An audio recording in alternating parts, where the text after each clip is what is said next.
আর সব সময় বলছে মুসলমানের অবস্থা খারাপ, সব বেটাদেরকে ধরে বাংলাদেশে পাঠাবো। এখানে 1.5 কোটি মুসলমান রোহিঙ্গা আছে, আর বাকিরা মনে মনে এই দারুণ হচ্ছে, সরকার একটা এনেছি বটে, দেখ না সব মুসলমান ফাঁকা হয়ে যাবে আর আমরা তাদের ঘর বাড়িগুলো সব নিয়ে নেবো, জায়গা জমিগুলো সব বেটা রোহিঙ্গা এখানে।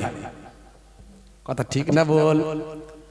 হ্যাঁ, আল্লাহ বলছে বান্দারে, হে দুনিয়ার মানুষ শুনে রেখে দাও, তোমরা যতই বড় চক্রান্ত করো, যত বড়ই কৌশল করো, তোমাদের সবার উপর আমি আল্লাহ বড় কৌশলকারী। ওয়া মাকারু ওয়া মাকারাল্লাহু ওয়াল্লাহু খায়রুল মাকিরিন। জোরে হবে না? জোরে হবে না? ফেরাউন কি করেছিল? মুসা নবীকে মেরে ফেলতে চেয়েছিল, শেষে কি হলো? নীল দরিয়ায় ফেরাউন নিজেই ডুবে মরে গেল। নমরুদ কি করেছিল? ইব্রাহিম নবীকে মেরে ফেলতে চেয়েছিল, শেষে কি হলো? একটা কানা খোঁড়া মশা নমরুদের নাকের ভিতর থেকে গিয়ে মাথায় শুধু বসে কামড়ায়, আর ও বেটা মাথা ঠুকে ঠুকে ঠুকে মাথা ঠুকতে ঠুকতেই মরে গেল। কথা ঠিক না বল? হে তরুণ যুবকেরা, আবু জাহেল চেয়েছিল আল্লাহর নবীকে কুয়ায় ফেলতে, সেই কুয়াতে আবু জাহেল পড়েছিল। হে মুসলমান একটু শোনো, এই লড়াইটা হিন্দু মুসলমানের লড়াই নয়। হিন্দু ভাইরা তো আমাদের ভাই, হিন্দু ভাইরা আমাদের রক্তের ভাই। কথা ঠিক না ভুল? হিন্দু ভাইদেরকে আমরা ভালোবাসি, ছোট থেকে একসঙ্গেই তো আমরা মিলেমিশে বড় হয়েছি। তাদেরকে আমরা দাদা বলি, তাদের আমরা ছোট, আমরা ভাই, আমরা সংখ্যায় কম। হে তরুণ যুবকেরা, প্রত্যেকটা দেশেরই উচিত, সেটা বাংলাদেশ হোক আর পাকিস্তান হোক আর আমেরিকা হোক আর ব্রিটেন হোক, সংখ্যাগুরু মানুষদের দায়িত্ব হয় সংখ্যালঘুদের মূল স্রোতে নিয়ে যাওয়া। তাহলে সমাজে যদি সংখ্যালঘু আর সংখ্যাগুরু যদি কাঁধে কাঁধ দিয়ে চলে, সেই দেশটা অনেক উন্নতি হয়। একটা ঘরের মধ্যে 6টা ভাই, 5টা ভাই, 2টো ভাই যদি খুব গরিব হয়, সেই গরিব ভাইগুলোতে মাঝে মাঝে বড় লোকগুলো চুরি করবে নাকি না? টানাটানি করবে তো নাকি ধরে? তুই বেটা এত ভালো খাবি আর আমি খেতে পাই, তুই ভালো খেতে দেবো, দাঁড়া আমি বেটা তো মরবো, তোকে মেরেই মরবো। কথা ঠিক না ভুল? হ্যাঁ, শান্তিতে থাকবে? থাকবে না বাবা। কিন্তু এটা আমরা হিন্দু মুসলমান বুঝি, নেতারা বোঝে না। নেতাদের একটাই টার্গেট, করে কাম্মে লুটে বুটে খেতে হবে, মানুষকে বোকা বানাতে হবে। মানুষ যদি বোকা না থাকে তাহলে ওরা চাকরি চাইবে, ওরা ব্যবসা চাইবে, ওরা জিএসটির দাম কমাতে বলবে, ওরা বলবে এই দেশে এত দাম দিয়ে পেট্রোল কেন কিনবো, ডিজেল এত দাম দিয়ে কেন কিনবো, ওরা প্রশ্ন করবে। তাই ওদেরকে বেটাদেরকে সাইজ করে রাখতে হবে। একটার পর একটা হয় ডিমনিটাইজেশন নিয়ে এসো, টাকা পাল্টাও, এই লিঙ্ক করো, ওই লিঙ্ক করো। ভাই আমার একটার পর একটা 370 ধারা তুলে দাও। মাঝে মাঝে যখন বেশি লাফালাফি করবে, এদের ধর্মের চশমাটা আরো ভালো করে মোটা করে পরানোর জন্য 2-4টে মন্দির টন্দির করে দেবে। বুঝতে পারছেন? মুসলমান থেকে বলবে তোদেরকে আমরা ইমাম সাহেব থেকে ভাতা দিয়ে দিচ্ছি, অসুবিধা নাই। চলতে শুরু করবে, তাহলে মোটামুটি আমি ভাতা পেয়ে খুশি আর আমার দাদারা মন্দির পেয়ে খুশি, আর প্রশ্ন করব না। বন্ধুরা আমার, তরুণ যুবকেরা আমার, হে আমার মুরব্বিয়ানেরা, হে যুবকেরা, শুনে রেখে দিন বাবা, জেনে রেখে দেন, আমরা কিন্তু ভালো পরিস্থিতির মধ্যে নাই। শুধু মুসলমান ভালো নয় তা নয়, ভালো করে তাকিয়ে দেখুন, ভালো করে ধর্মের চশমাটা খুলে দেখুন, মুসলমান এদেশে যা বিপদে আছে, তার থেকে আমার হিন্দু ভাইয়েরা আরো অনেক বিপদে আছে। যদি বলেন যুক্তি, তার সবচেয়ে বড় যুক্তি 26,000 চাকরি চলে গেল, কটা মুসলমান হিসাব করে বের করো। চাকরি কার বেশি গেল? 2% মুসলমান চাকরি করে। লস্কার চলে গেল চাকরি আপনার উত্তরপ্রদেশে প্রায় 69,000 মানুষের চাকরি গেল। ইউপিতে লস্কার কত পার্সেন্ট মুসলমান চাকরি করে? হে তরুণ যুবকেরা, হে আমার মুরব্বিয়ানেরা, শুনে রেখে দিন বাবা, জেনে রেখে দিন বাবা, বাংলাদেশ থেকে কত রোহিঙ্গা দেশে এসেছে, কত বাংলাদেশি এদেশে এসেছে, হিসাব করে একটু মিলিয়ে নাও। দেখো অনেক কিছুই তো দেখা যায়, অনেক কিছুই বলা হয়, এখন বোঝা যায় বাংলাদেশ থেকে যারা এসেছিল ভাই আমার, যারা এদেশে এসেছে তারা কোটি কোটি মানুষ, তারা হলো মতুয়া সম্প্রদায়। এই মতুয়া সম্প্রদায় এখন মহা বিপদে পড়েছে, আপনারা জানেন। দেখতে পাচ্ছেন তাদের কি অবস্থা হয়েছে।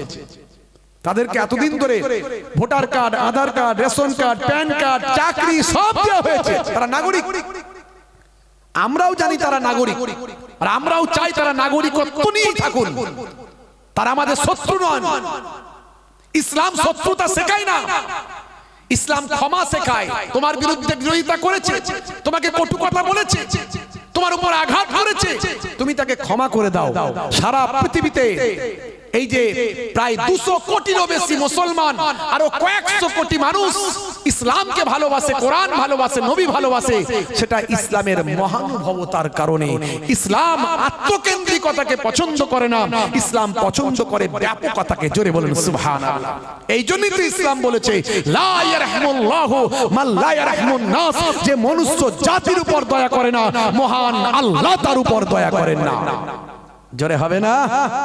अंधे को रास्ता दिखाने का नाम है इस्लाम, प्यासे को पानी पिलाने का नाम है इस्लाम, भूखे को खाना खिलाने का नाम है इस्लाम, अमानत का नाम है इस्लाम, इबादत का नाम है इस्लाम, और मोहब्बत का नाम है इस्लाम।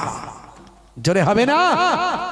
ইসলামেই বলা হয়েছে একজন নিরীহ মানুষকে হত্যা করা মানব জাতি হত্যা করার সমান। একজন অসহায় ব্যক্তির প্রাণ বাঁচানো মানব জাতির প্রাণ বাঁচানোর সমান। দেখেছেন? আরে কি করে ইসলাম বলতে পারে যে অন্য ধর্মের মানুষকে মারো, কাটো, খুন করো, রক্তাক্ত করো? কি করে বলতে পারে? যে ইসলামে বলা হয়েছে, কি বলা হয়েছে? অপচয়, খরচাকারী, নষ্টকারী শয়তানের ভাই। ইন্নাল মুবাজ্জিরিনা কানু ইখওয়ানা শায়াতিন। তুমি যে মসজিদে ওযু করছো আল্লাহর সান্নিধ্যে যাওয়ার জন্য, এই যে পানিটা তুমি ফেলছো, এটাও প্রয়োজনের অতিরিক্ত তুমি নষ্ট করতে পারবে না। মসজিদের ওযুর পানিটাও যেখানে ইসলামে বলা হয়েছে অতিরিক্ত ব্যবহার করা চলবে না। পানি নষ্ট করা ইসলামে যখন নিষেধ, খুন নষ্ট করা মানুষের জন্য হারাম ইসলামে। কিছু মানুষ খারাপ আছে, সেটা সব ধর্মই আছে, মুসলমানদের মধ্যেও আছে, অস্বীকার করার তো কোনো জায়গা নাই। আমরা সঠিক ইসলামটা গ্রহণ করতে পারিনি, নিতে পারিনি। যদি নিতে পারতাম সবাই আমাদের স্যালুট করত। যারা নিয়েছে তাদের স্যালুট করেছে। খাজা গরিব নওয়াজ প্রকৃত ইসলাম মেনেছেন, তাকে সবাই স্যালুট করেছে। জানা আজও যান, হিন্দু, মুসলিম, খ্রিস্টান, জৈন সবাই তার দরবারে ভিড় করে। আছে না, করে না? নিজামুদ্দিন আউলিয়া যান, মুজাদ্দুজ্জামান পীর আবু বকর সিদ্দিক, আপনাদের দাদা হুজুর, আমার পন্নানা জান হুজুর, তার দরবারে যান, গিয়ে দেখুন তারা নিতে পেরেছে। আমাদের মধ্যেও যারা ভালো মানুষ, প্রকৃত ইসলাম মেনে চলে, তাদের সান্নিধ্যে যান, দেখবেন সবাই তাকে স্যালুট করে, সম্মান করে। আমি নিজেও একজন টিচার, হাই স্কুল টিচার, আপনারা জানেন। আমার স্টাফের মধ্যে ভাই আমার 95% অমুসলিম হিন্দু ভাই, কিন্তু স্টুডেন্টের আবার 95% মুসলিম সম্প্রদায়। বুঝতে পারছেন? মানে মুসলিম এলাকায় টিচার, মানে স্কুল, আমি সেখানে টিচারি করি, কিন্তু চাকরি করে সব অমুসলিম হিন্দু ভাই, 95% এর উপরে। কিন্তু আমি এইভাবেই, যেভাবে আমাকে দেখছেন, আমি এইভাবেই যাই স্কুল প্রতিদিন। আজকেও গেছিলাম, প্রতিদিন যাই। আমার অমুসলিম হিন্দু ভাইয়েরা আমাকে রেসপেক্ট করে, সম্মান করে। কেন করে? কারণ আমি সাচ্চা মুসলমান হিসেবে চলার চেষ্টা করি। মিথ্যা কথা বলি না, কাজে ফাঁকি দিই না, চিটিংবাজি করি না, কারোর সঙ্গে অশ্লীল কথা বলি না, খারাপ আচরণ করি না। আমার ব্যবহারে তারা মুগ্ধ। প্লিজ, আমি যখন থাকি আমাকে তারা চেয়ার ছেড়ে দেয়, স্যার বসুন আপনি এখানে, বলে আপনিও হয়ে যান, আপনিও পারবেন। হে তরুণ যুবকেরা, হে আমার বন্ধুরা, শুনে রেখে দিন বাবা, জেনে রেখে দেন, হে মুসলমান, আমরা কিন্তু ভালো নাই। তার কারণ হচ্ছে কি জানেন? ওই যে বললাম, যারা আল্লাহ ভুলে যাবে, নবী ভুলে যাবে, আল্লাহর নির্দেশনাকে ছেড়ে দেবে, আমার আল্লাহ বলছেন তোমরা ক্ষতিগ্রস্তদের অন্তর্ভুক্ত হবে। এর জন্য আমরা দেখতে হয়তো সাময়িক ভালো আছি, খাচ্ছি দাচ্ছি, কিন্তু আমাদের মন মানসিকতা মোটেও ভালো অবস্থায় নাই। এটা আমাদের শাস্তি, এটা আমাদের শাস্তি। তবে শুধু যে আমরা ভালো নয় তা নয়, অনেকেই ভালো নাই। কত বড় বড় নেতা মন্ত্রী ভালো নয়। যে বাংলাদেশের হাসিনা সরকার দেখেছেন তো, আজকে তারা আবার বাংলাদেশে ভাই আমার তাদের যে ইন্টারন্যাশনাল যে ট্রাইব্যুনাল কোর্ট, সেখানে তাকে ফাঁসির অর্ডার দেওয়া হয়েছে। সেই ফাঁসির খবর সারা বিশ্বে ছড়িয়ে পড়েছে। অথচ হাসিনা বাংলাদেশের এই প্রাক্তন প্রধানমন্ত্রী, তিনি কিন্তু আমাদের দেশে আছেন। এখন তারা বাংলাদেশ সরকার আমাদের দেশকে চিঠি করেছে যে হাসিনাকে ফিরিয়ে দিন। যদি এটা একটা দেশের ব্যাপার, ভারত সরকারের শক্তি অনেক বেশি, আমার দেশের শক্তি অনেক বেশি, এখনো পর্যন্ত হাসিনাকে বাঁচিয়ে রাখতে পেরেছে। বাংলাদেশে নিয়ে গেলেই তাকে ফাঁসি দিয়ে দেবে। সেও কিন্তু ভালো নাই, তার যখন ক্ষমতা ছিল সে অনেকজনকে ফাঁসি দিয়েছে। সে কতটা হক কতটা না হক সেটা আমি বলতে পারবো না, কতটা ঠিক কতটা ভুল সেটা বলতে পারবো না, কারণ সেও এক সময় তার ক্ষমতার প্রয়োগ করেছে, আবার এখন একজন এসেছে সেও তার ক্ষমতার প্রয়োগ করছে। চলতেই থাকবে, কেউ শান্তিতে নাই বাবা, কেউ শান্তিতে নাই। হে তরুণ যুবকেরা, হে আমার বন্ধুরা, শুনে রেখে দিন বাবা, জেনে রেখে দেন। এরই জন্য বলবো, কে আপনার শত্রুতা করলো, কে আপনার উপর অত্যাচার করলো, কে জুলুম করলো, কে আপনাকে অপমানিত করলো, কে লাঞ্ছিত করলো, এসব চিন্তা আপনি পরে করবেন। আপনার যেটা করার আপনি করুন, কিন্তু মনে রাখবেন সবকিছুর স্টাইরিং আছে একজনের হাতে, তিনি আর অন্য কেউ নন, তিনি হলেন মহান আল্লাহ তাআলা। আমার আল্লাহ তাই বলছেন, বান্দা তোরা আমার হয়ে যা, আমি আল্লাহ তোদের হয়ে যাব। মাল্লাহুল মাওলা ফালাহুল কুল, বান্দা যখন আল্লাহর হয়ে যায়, কুল মাখলুকাত তার গোলাম হয়ে যায়। তোমরা আল্লাহর হয়ে যাও, আল্লাহ তোমাদের হয়ে যাবে। আল্লাহ বলছেন, বান্দারে এত নিয়ামত আমি দিয়েছি, এত নিয়ামত দেওয়ার পরে তোরা কেমন করে আমার অস্বীকার করিস, কেমন করে আমাকে ভুলে থাকিস। হে দুনিয়ার মানুষ শুনে রেখে দাও, কাইফা তাকফুরুন, তোমরা কেমন করে কুফরি করো আমি আল্লাহর সঙ্গে। এই পৃথিবীতে আসার আগে তোমরা কোথায় ছিলে তোমরা জানো না। আমি আল্লাহ বলি, ওয়াকুনতুম আমওয়াতান, তোমরা ছিলে মৃত, ফাআহিয়াকুম, আমি তোমাদের জীবন দিয়েছি, সুম্মা ইউমিতুকুম, আবার তোমরা মারা যাবে। এই পৃথিবী ছেড়ে তোমরা মারা যাবে, তোমরা এই পৃথিবী ছেড়ে চলে যাবে। সুম্মা ইলাইহি তুরজাউন, তোমাদেরকে আমি আল্লাহ আমার কাছে ফিরতে হবে। হে মানুষ শুনে রেখে দাও, জেনে রেখে দাও, কিসের অহংকার কিসের তাকাব্বুরি। হে যুবক, কত মানুষকে তোমার সামনে মরতে দেখেছ, কত মানুষ তোমার সামনে মারা গেল, কত মানুষ হার্ট অ্যাটাকে মারা গেল, কত মানুষ অসুস্থ অবস্থায় মারা গেল, কত মানুষ অ্যাক্সিডেন্টে মারা গেল রে যুবক, কত মানুষের জানাজায় তুমি শরীক হলে, কত মানুষের কাফন দাফন তুমি পরানো দেখলে। হে যুবক, তোমার কি মৃত্যুর এখনো স্মরণ হলো না? তোমার কি মৃত্যুর ভয় এখনো এলো না? তুমি এখনো কেন পরিবর্তন হও না? এখনো কেন শক্তি দেখাও? এখনো কেন ক্ষমতার অপব্যবহার করো? এখনো কেন টাকা পয়সা তোমার অপাত্রে ব্যয় করো? হে যুবক, আল্লাহর পথে ফিরে এসো, আল্লাহর তাবেদারি করো। এ দুনিয়া ক্ষণস্থায়ী, এ দুনিয়া চিরস্থায়ী নয়। আমার আল্লাহ কোরআন মাজিদে তাই সুন্দর করে বললেন, বাল তুসিরুনাল হায়াতাদ দুনিয়া ওয়াল আখিরাতু খায়রুন ওয়া আবকা। কিসের অহংকার তোমার, কিসের তাকাব্বুরি? ক্ষমতা হয়েছে ক্ষমতার বড়াই দেখাচ্ছ, শক্তি হয়েছে শক্তির বড়াই দেখাচ্ছ, পকেটে টাকা হয়েছে টাকার বড়াই দেখাচ্ছ। তোমার সারা শরীরটা তো দুর্গন্ধ, খালি ওই পারফিউম মারছ, শুধু শিখ শিখ শিখ শিখ পারফিউম মারছ। কত পারফিউম মারবে? সারা শরীরটা তো তোমার দুর্গন্ধ। তুমি যে পায়খানা করো, নিশ্চয় ওটা সৌগন্ধ নয়। তুমি যে পেচ্ছাপ করো, নিশ্চয় ওটাও সৌগন্ধ নয়। 1-2 ঘন্টা রাখার পরে কাছে যেতে পারবে না, তো দুর্গন্ধ। তোমার যে নাকের দুটো ছিদ্র আছে, ওখান থেকে মাঝে মাঝে মালকড়ি কিছু বেরোয়, বেরোয় না? বেরোয় না? তো ওটা নিশ্চয় সুগন্ধি বেরোয় নাকি, খুশবু বেরোয়? ওটাও সৌগন্ধ নয়, দুর্গন্ধ। কানের দুটো ফুটো আছে, মাঝে মাঝে ঠান্ডা ফান্ডা লেগে গেলে ওখান থেকে কিছু মালকড়ি বেরোয়, তো ওটা নিশ্চয়ই খুশবু বেরোয় নাকি? না, ওটাও বেরোয় না, ওটাও দুর্গন্ধ। শুধু তাই নয়, আপনার আমার শরীরে কোটি কোটি ছিদ্র আছে, প্রত্যেকটা লোমের গোড়ায়, চুলের গোড়ায়।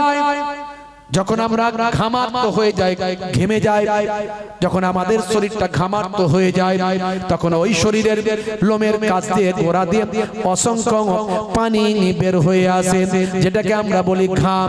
এই ঘাম যখন শরীর দিয়ে বের হয়, এত দুর্গন্ধ, পাশের মানুষ আর বসে থাকতে পারে না। বন্ধু বন্ধুকে বলে, তোর ঘামের বড্ড বড় গন্ধ, তুই একটু ডাক্তার দেখাস, আর এখন একটু তুই আমার থেকে দূরে বস। কথা ঠিক না বুঝ? হ্যাঁ, তারপরেও পয়সা আছে বলে যেন ধরাকে সরা মনে করছে, ক্ষমতা আছে বলে 50টা লোক নিয়ে দেখছিস, হ্যাঁ, বেশি কথা বললে ঘর ভেঙে দিয়ে চলে আসবো। বাপ রে বাপ, কত ফেরাউন, নমরুদ, সাদ্দাত, হামান, ভাই আমার, কত মুসলিনী থেকে শুরু করে আর এদিকে হিটলার থেকে শুরু করে কত এলো আর গেল, যারা লক্ষ লক্ষ মানুষকে হত্যা করেছে। ইতিহাস বলছে, দেখো ভাইরা আমার, তরুণ যুবকেরা, কার্ল মার্কস থেকে শুরু করে, লেনিন থেকে শুরু করে, মুসলিনী থেকে শুরু করে, আপনার হিটলার থেকে শুরু করে, সম্রাট অশোক থেকে শুরু করে, এদের লাইফ হিস্ট্রি গুলো পড়লে দেখবেন এদের হাতে লক্ষ লক্ষ মানুষ হত্যা হয়েছে। তারা আজ পৃথিবীর বুকে নাই। আমাদের তো মোগল সম্রাটদের আমরা অনেক খারাপ বলি, আমার দেশের ইতিহাস বিকৃত করে তাদেরকে। ইন্টারন্যাশনাল ইতিহাসগুলো পড়লে দেখবেন মোগলরা এদেশে এসেছিল কিছু লুটে পুটে নিয়ে যাওয়ার জন্য, কিন্তু এদেশকে ভালোবেসে আর লুটে পুটে না নিয়ে গিয়ে এদেশেই তারা রয়ে গেল, এদেশকেই উপহার দিয়ে চলে গেল। মোগল চলে গেল, তাজমহল রয়ে গেল, মোগল চলে গেল, লালকেল্লা রয়ে গেল, মোগল চলে গেল, কুতুব মিনার রয়ে গেল, মোগল চলে গেল, ফতেপুর সিক্রি রয়ে গেল। সেই জায়গাগুলোয় লোকে এখন হাজার হাজার টাকা টিকিট দিয়ে সেই জায়গাগুলো দেখতে যায়।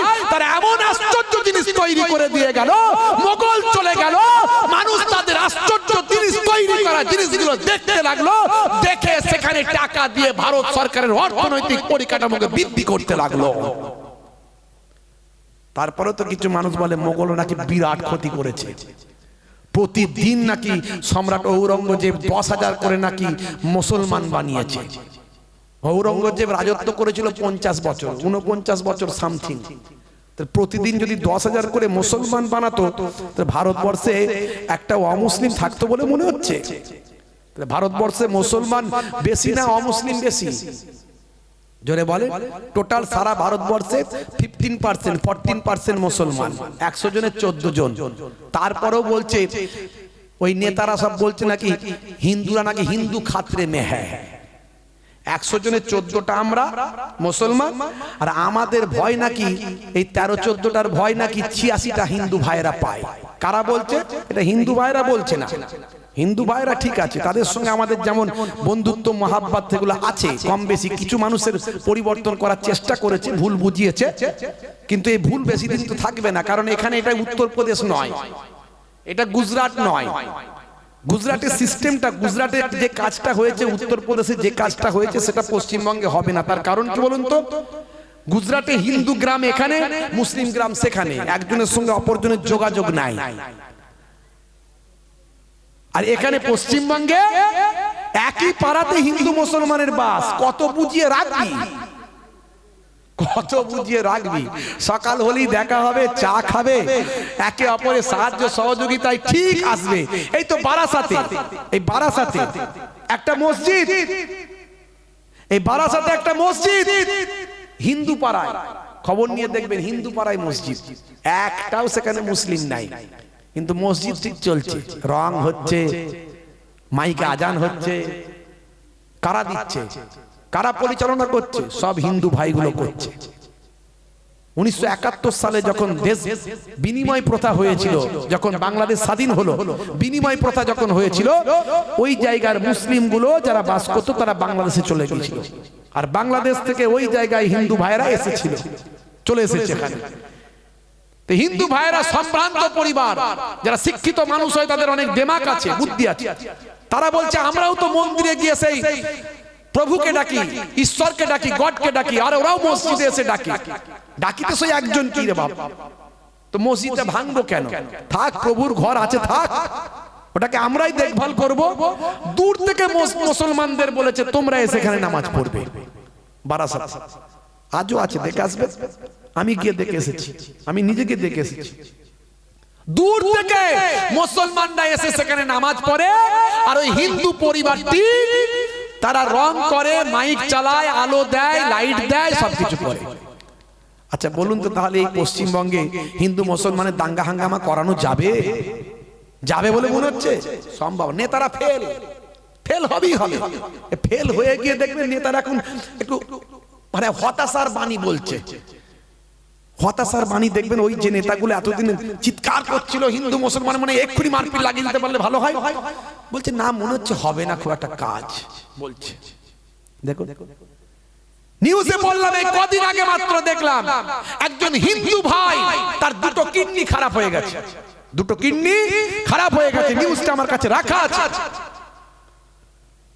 পরিবারের ম্যাক্সিমাম কারোর সঙ্গে সেভাবে ম্যাচ করে না তার কিডনি, যদিও দু একজনের সঙ্গে ম্যাচ করছে, তারা কেউ কিডনি দেবে ভাই? কিডনি কেউ দিতে চায়? দেয় আবার, তারা দেবে না। হয়তো ব্লাড রিলেশন আছে, আত্মীয়তার মধ্যে হচ্ছে, কিন্তু দিচ্ছে না কিডনি। তার বন্ধু ছিল, বন্ধু যখন জানতে পারলো বলে তুই আমাকে বলিস নি কেন, এত বড় কেস, চ একবার আমারটাই টেস্ট করে দেখি যদি লেগে যায়। ডাক্তারখানায় গেল, গিয়ে দেখছে খোদার কি শান, এটাই আল্লাহর ইচ্ছা। বন্ধুর কিডনির সঙ্গে, মুসলিম বন্ধুর কিডনির সঙ্গে ওই হিন্দু ভাইয়ের কিডনির যে অ্যাডজাস্ট, যে ম্যাচ, সেই ম্যাচ করে যাচ্ছে। দুজনের চোখ দিয়ে অশ্রু ঝরছে। বন্ধু কি বলছিস? চিন্তা করিস না, তুই মরবি না, আমার কিডনি তোকে দেব, আমার দুটোর জায়গায় একটা হলেই চলবে, আমার থেকে একটা তোকে দেব, তুই আমার বন্ধু, আর এটাই আমাদের কালচার।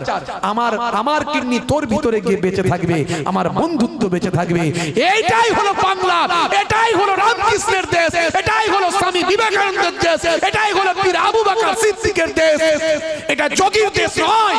আমরা শ্রী রামকৃষ্ণ পরমহংসদেবকে স্যালুট করি, আমরা স্বামী বিবেকানন্দজিকে স্যালুট করি, আমরা যোগীকে করি না।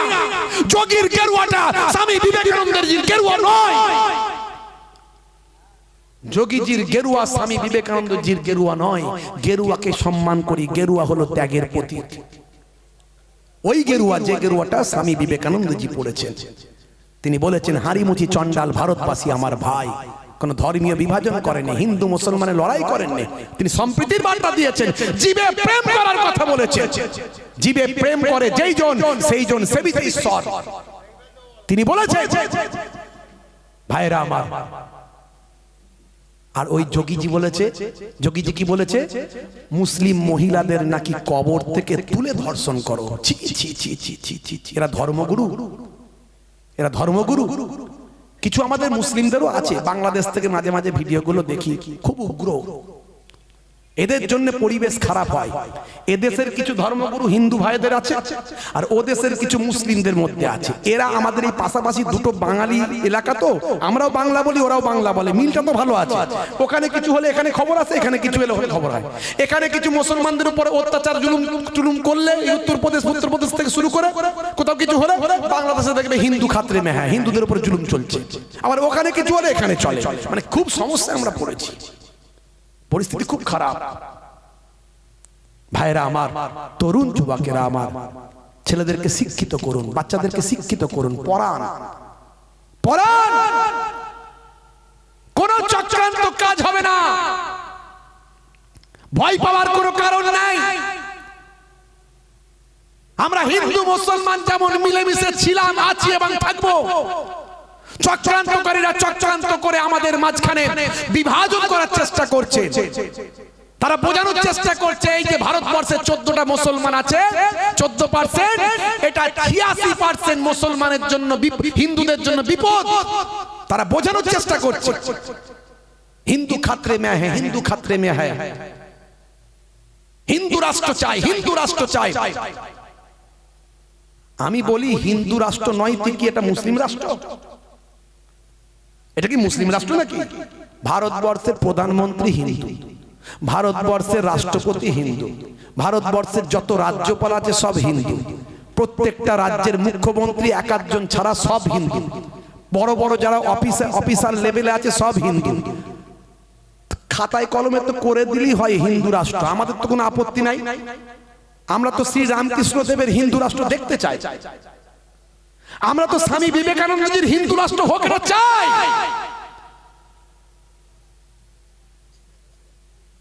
গরু বিক্রি করলে মারে, ধরে রাস্তায় গরু বিক্রি করতে নিয়ে যাচ্ছে, পারমিশন করা কাগজ আছে, পুলিশ এসে ধরে না। ওই সব চেলা চম্পট গুলো, অসভ্য বর্বর গুলো তাদেরকে লাগিয়ে দিয়েছে, তারা এসে নিরীহ অসুস্থ বৃদ্ধ মানুষদের দাঁড়ি ধরে মারে। এর থেকে লজ্জা কিছু আছে? আমি বলেছিলাম গরুকে জাতীয় পশু করে দেন, গরুকে জাতীয় পশু করে দেন, আমরাও গরুকে রেসপেক্ট করব, সম্মান করব। গরু আর মার্কেটে কেউ বিক্রি করতে পারবে না।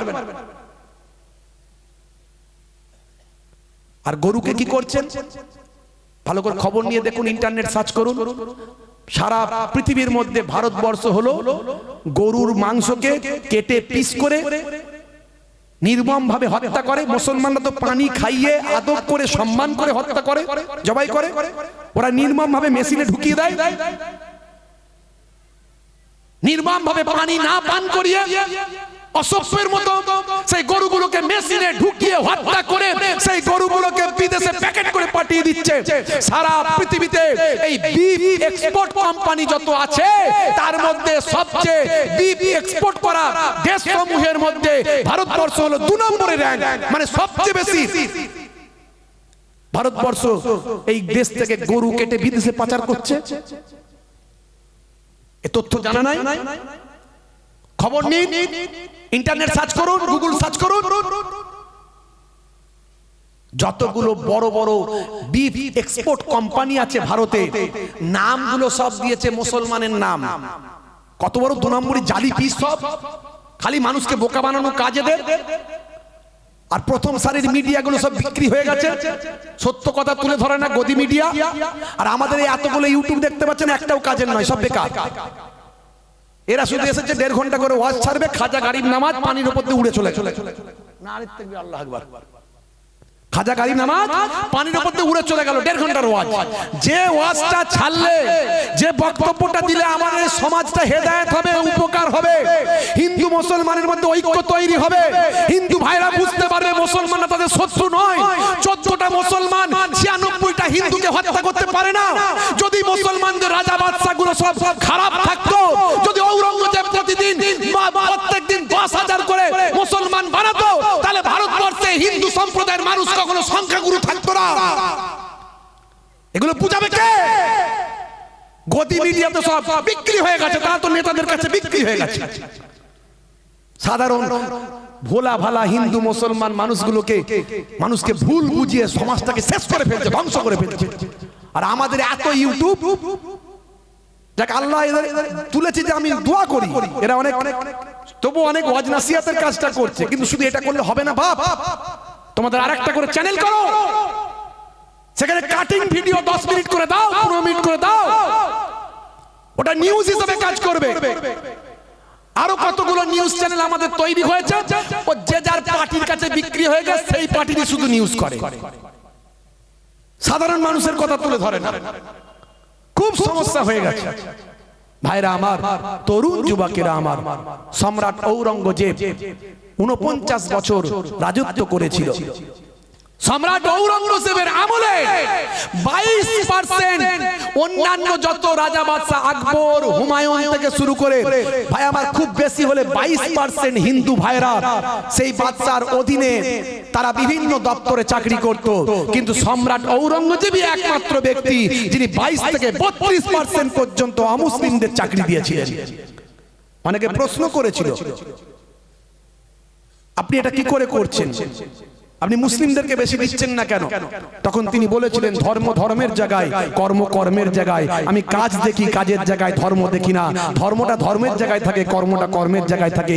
যে কাজের মানুষ তাকে আমি কাজে লাগাই, তারা উপযুক্ত বলে তাদের আমি এই জায়গায় নিয়ে এসেছি। 32% বাড়িয়েছিলেন, জিজ্ঞাসা করবেন। বালাজি মন্দির সম্রাট ঔরঙ্গজেব তার জায়গা দিয়েছিলেন বালাজি মন্দির করার জন্য। নিশ্চয়ই তিনি 12টা মন্দির ভেঙেছিলেন। তার সময় 50,000 মন্দির ছিল। ভালো করে শুনুন, ইন্টারনেট সার্চ করবেন পাবেন। মানুষকে ভুল বোঝালে তো হবে না। ওই গদি মিডিয়ার কথা শুনে বিশ্বাস করলে হবে না। সব গদি মিডিয়া বিক্রি হয়ে গেছে। এদের একটাই কাজ, মানুষকে বোকা বানাও, ঝগড়া লাগাও। ঝগড়া লাগালে আর কিছু দিতে হবে না, চাকরি দিতে হবে না, ব্যবসা দিতে হবে না, ইনকাম দিতে হবে না, মানুষ কোনো প্রশ্ন করবে না। এদের এটাই কাজ। এরা মরলে বুঝতে পারবে মহান স্রষ্টার কাছে এদেরকে দাঁড়াতে হবে, সেদিন ক্ষমা হবে না, এরা ক্ষমা পাবে না। সম্রাট ঔরঙ্গজেব 12টা মন্দির ভেঙেছিলেন। শুধু মন্দির ভেঙেছিলেন এটা বলা হয়। কটা মন্দির ভেঙেছিলেন? 12টা মন্দির ভেঙেছিলেন। তার রাজনৈতিক কারণ ছিল। কি কারণে ভেঙেছিলেন জানবেন ভালো করে। 12টা মন্দির ভাঙলেও অসংখ্য মন্দির তিনি নিজে তৈরি করে দিয়েছিলেন। শুধু মন্দির ভেঙেছিলেন তা নয়, ওটা বলা হয় মসজিদও ভেঙেছিলেন। এটা অনেকে জানে না, ভালো করে জানবেন। অনেকগুলো মসজিদ তিনি ভেঙেছিলেন।